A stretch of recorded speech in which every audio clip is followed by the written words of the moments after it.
मालिक, अब मैं नीचे कैसे उतरूं? और ये गिद्ध तो मुझे ऐसे घूर रहे हैं जैसे खा ही जाएंगे।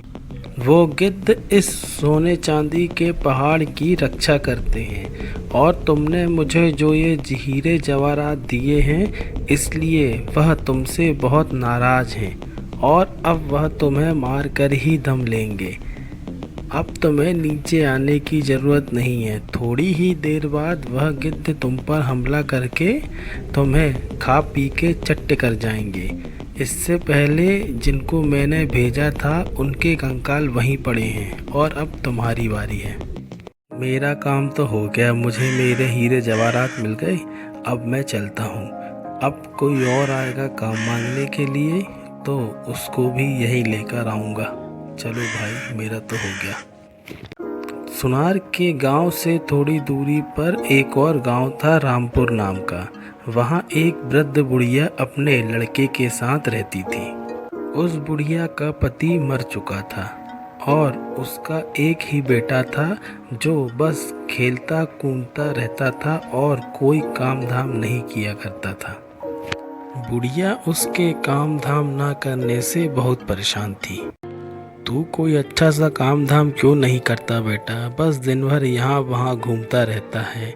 अब मेरी भी उम्र हो गई है, थोड़ा मेरे ऊपर भी दया कर बेटा। कहीं काम ढूंढ ले अच्छा सा। मुझे काम करने की क्या आवश्यकता है माँ? तुम कर तो रही हो ना। अपने बेटे को सही रास्ते पर लाने के लिए एक दिन बुढ़िया झूठ मूठ ही बीमार पड़ गई। उस दिन ना तो वह काम पे गई और ना ही उसने घर में कुछ खाने को बनाया। क्या हुआ माँ, आज तूने खाने के लिए कुछ नहीं बनाया और अब मुझे बहुत ज़ोरों की भूख लग रही है। कहाँ से बनाऊँ बेटा खाना? तू देख तो रहा है मेरी तबीयत ख़राब है और मैं काम पर भी नहीं गई। अब जब मैं काम पर नहीं जाऊंगी तो राशन भी नहीं आएगा। तो अब तू ही बता मैं क्या बनाऊं? हमको तो लग रहा है कि अब हमारे भूखे मरने के दिन आने वाले हैं। माँ, तुम परेशान मत हो, मैं तुम्हें भूखा नहीं मरने दूंगा। तुम बस एक काम करो, मेरे लिए कैसे भी 4 रोटी बनाकर पैक कर दो। मैं जाता हूँ काम ढूंढने के लिए। बुढ़िया ने सोहन के लिए फटाफट खाना बनाया और उसका टिफ़िन तैयार करके उसको दे दिया, कहीं उसका मन न बदल जाए। और सोहन भी टिफ़िन उठाकर काम की तलाश में निकल पड़ा। सोहन पास के ही गांव में काम की तलाश में घूम रहा था, पर उसको अभी तक कहीं कोई काम नहीं मिला।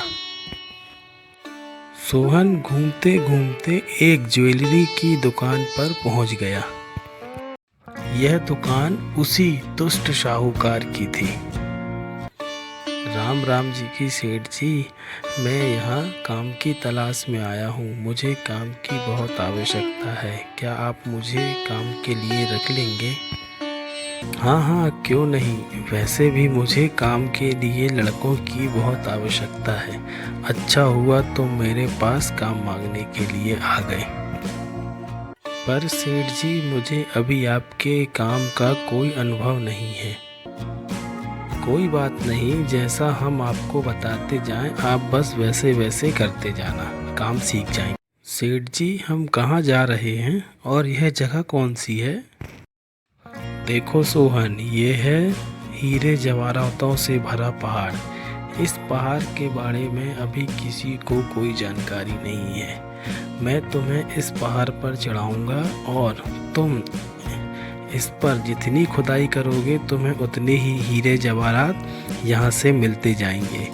तुम एक बार इस पहाड़ पर जाकर चढ़ाई करके हीरे जवाहरात ले आओ, फिर तुम्हें और मुझे कुछ भी करने की आवश्यकता नहीं है। वह सब तो ठीक है मालिक, पर मैं इतनी ऊंची पहाड़ी पर चढ़ूंगा कैसे? उसकी चिंता तुम मत करो, उसकी व्यवस्था भी मैं कर आया हूँ। देखो, ये है जानवर का खून। मैं यह खून तुम्हारे कपड़ों पर लगा दूंगा, फिर यहाँ जो पंछी हैं वह तुम्हें खाना समझकर तुम्हें पकड़ने आएंगे और तुम्हें उठा के पहाड़ की चोटी तक ले जाएंगे। बस तुमको ये करना है कि ऊपर चढ़ के उन पंछियों को भगाना है। ठीक है सेठ जी, मुझे चढ़ने की बात तो समझ में आ गई, पर इतने ऊंचे पहाड़ से मैं फिर उतरूंगा कैसे? उतरने की चिंता तुम मत करो, उतरने का रास्ता तो बहुत ही आसान है। बस तुम ऊपर चले जाओ और तुम बोरी भर के जब हीरे जवाहरात मुझे दे दोगे तो मैं तुम्हें वो नीचे उतरने का बहुत आसान रास्ता बता दूंगा। सोहन चुपचाप पहाड़ के पास जाकर लेट गया और उसके कपड़े पे लगे खून की खुशबू से उसके आसपास पंछी मंडराने लगे। देखते ही देखते एक पंछी सोहन की तरफ तेजी से आया और उसने सोहन को अपने पंजे पे फंसा लिया और देखते ही देखते पंछी सोहन को पहाड़ के ऊपर ले गया। ऊपर पहुंच के सोहन ने जैसे तैसे पंछियों को भगाया और वह सोना बटोरने में लग गया। उसने फटाफट पूरी बोरी भर ली और आजू बाजू पड़े कंकाल की तरफ ध्यान नहीं दिया। बोरी भर जाने के बाद सोहन ने बोरी को नीचे फेंक दिया जिससे उसका सेठ बोरी उठा सके। सोनार ने भी झटपट बोरी उठाई और जाने की तैयारी करने लगा। सेठ जी, अब मैं नीचे कैसे उतरूं? और यह चील कौवे तो मेरे पास आके अब मुझे डरा रहे हैं और मुझे अब बहुत डर लग रहा है। जल्दी बताइए मैं नीचे कैसे उतरूं? इस पहाड़ से नीचे उतरने का कोई रास्ता नहीं है और यह जो चील कौवे तुम्हें घूर रहे हैं यह अब तुम्हें मार कर ही दम लेंगे, क्योंकि यह इस पहाड़ की रक्षा करते हैं और यहाँ का जो भी सामान कोई लेके जाता है तो यह उसे छोड़ते नहीं हैं। तुम अपने आजू बाजू जो ये कंकाल देख रहे हो, मैंने तुमसे पहले जिनको भी भेजा था ये उन्हीं के कंकाल हैं और कभी कोई उस पहाड़ से वापस नहीं आया। और अब तुम्हारी बारी है। तुमने मेरे लिए इतना सोना जवाहरात दिया, उसके लिए भगवान तुम्हारा भला करे। चलो भाई, मेरा काम तो हो गया, अब मैं यहाँ से चलता हूँ। सोहन अपने सेठ को बहुत भला आदमी समझता था, पर उसने उसके साथ बहुत बड़ा धोखा किया है और अब वह केवल यही सोच रहा था कि वह कैसे इस पहाड़ से नीचे उतरे और अपने सेठ से बदला ले। वह यह सोच रहा था। सोहन इतना सोच ही रहा था कि उसने अपने सेठ के ऊपर आंख बंद करके भरोसा कर लिया, पर उसके बाद भी उसने उसे धोखा दे दिया और तभी एक पंछी ने सोहन के ऊपर हमला कर दिया। पंछी ने जैसे ही सोहन पर दूसरा हमला किया तो सोहन ने पंजे पकड़ लिए और सोहन का वजन ज़्यादा होने के कारण पंछी धीरे धीरे नीचे आने लगा और उसी पंछी के सहारे सोहन धीरे धीरे नीचे उतर गया। नीचे उतरते ही सोहन तुरंत वहां से भागकर एक पेड़ के पीछे लुक गया। सोहन ने बहुत ही सूझबूझ और बुद्धिमानी से अपनी जान बचाई और वह वहां से सीधा अपने घर चला गया। घर आकर सोहन ने सारी बात अपनी माँ को बताई। यह बात सुनकर उसकी माँ बहुत घबरा गई, पर अपने बेटे को जिंदा देखकर उसकी जान में जान थी। फिर सोहन ने वह पत्थर अपनी माँ को दिखाए जो सोहन ने कुछ अपने जेब में रख लिए थे। पत्थर देखकर उसकी माँ भी समझ गई कि यह पत्थर बहुत कीमती हैं और अब इन पत्थरों को बेचकर उनके घर में कभी राशन पाने की कमी नहीं होगी। सोहन को अब खाने पीने की कोई चिंता नहीं थी।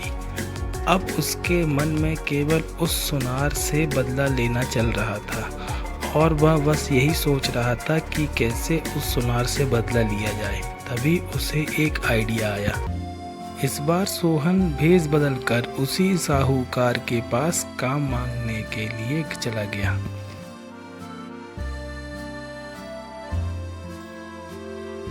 राम राम जी की सेठ जी, मैं बस यहीं पास के गांव से आया था। क्या आपकी दुकान पर मुझे कोई काम मिलेगा? मैं बहुत मेहनती हूँ और जो काम बोलेंगे मैं सब करूँगा। सोनार के मन में उस पहाड़ के सोने जवाहरात के लिए बहुत ज़्यादा लालच था, इसलिए वह सोहन को पहचान नहीं पाया और उसने उसे काम पर रख लिया। कुछ दिनों बाद सोनार सोहन को उसी पहाड़ के पास ले गया और सोहन भी इसी दिन का इंतज़ार कर रहा था। देखो बेटा, ये एक हीरे जवाहरात से भरा पहाड़ है और इस पहाड़ पर इतने सोना चांदी है कि जिसके से ना तुम्हें कभी कमाने की आवश्यकता पड़ेगी और ना ही मुझे। बस तुम्हें एक बोरे में भर के ये हीरे जवाहरात नीचे फेंकने होंगे। उसके बाद तुम्हारा और मेरा दोनों का जीवन सफल हो जाएगा और फिर अपनी ज़िंदगी आराम से कटेगी। वो सब तो ठीक है सेठ जी, पर इतने ऊंचे पहाड़ पर मैं चढ़ूंगा कैसे? ये पहाड़ देखो, बादलों पर घुसा पड़ा है। तुम उसकी चिंता मत करो, उसका रास्ता भी है मेरे पास। तुम बहुत आसानी से ऊपर चढ़ जाओगे। अच्छा सेठ जी, वह कौन सा रास्ता है बताइए? ये देखो लाल रंग। यहाँ के जो पंछी हैं उन्हें लाल रंग बहुत पसंद है। यह लाल रंग मैं तुम्हारे कपड़े पर लगा दूंगा। फिर उसके बाद यहाँ के जो पंछी हैं वो तुम्हारे पास आकर तुम्हें उठाकर पहाड़ की ऊपर चोटी पर ले जाएंगे और तुम्हें वहाँ ले जाकर छोड़ देंगे। बस उसके बाद तुम्हें वहाँ हीरे जवाहरात उठाना चालू कर देना है। नहीं सेठ जी, आप मुझ गरीब के कपड़े क्यों ख़राब करना चाहते हैं? वैसे भी मेरे पास यही बस एक कपड़े हैं। अगर यह कलर नहीं छूटा तो मेरे यह कपड़े ख़राब हो जाएंगे। अरे भाई, तुम उसकी चिंता मत करो, यह रंग बहुत ही आसानी से तुम्हारे कपड़ों से निकल जाएगा। नहीं सेठ जी, मैं कैसे मान लूँ? चलिए अच्छा, पहले यह रंग आप अपने कपड़े पर लगाइए, उसके बाद मैं अपने कपड़े पर लगवा लूँगा। साहूकार मजबूर था और उसे ना चाहते हुए भी अपने कपड़ों पर रंग लगाना पड़ा। जैसे ही साहूकार ने अपने कपड़े पर खून लगाया और सोहन ने झटपट उसे रस्सी से बांधना शुरू कर दिया। अरे तुम यह क्या कर रहे हो? तुमने मुझे रस्सी से क्यों बांध दिया? तुम पागल हो गए हो क्या? आपने मुझे पहचाना नहीं सेठ जी, मैं वही सोहन हूँ जिसको आपने इससे पहले पहाड़ पर भेजा था और मरने के लिए छोड़ दिया था। अब आपकी बारी है। पता नहीं आपने कितने निर्दोष को इस पहाड़ पर भेजकर उनकी जान ली है। यही अब आपका दंड है। सोनार चिल्लाता रहा, गिड़गिड़ाता रहा, पर सोहन ने उसकी एक न सुनी। वह दूर खड़े होकर तमाशा देख रहा था और पंछियों के आने का इंतज़ार करता रहा। और थोड़ी देर बाद एक पंछी आया जो सोनार को पकड़ के ऊपर ले जाने लगा। लगता है यही मेरे गुनाहों का फल है। मैंने वाकई सबके साथ बहुत गलत किया। मैंने इतना हीरे जवाहरात जोड़ लिए थे कि मुझे कुछ करने की आवश्यकता नहीं थी, पर लालच ने मुझे अंधा कर दिया था और अब मैं अपने इस पाप का भागी बना हूँ और यही मेरा दंड है। देखते ही देखते सोनार के आजू बाजू बहुत सारे पंछी आ गए जो उसे नोच नोच कर खाने लगे। यह देखकर सोहन के मन में बहुत शांति पहुंची और वह अपने घर वापस चला गया।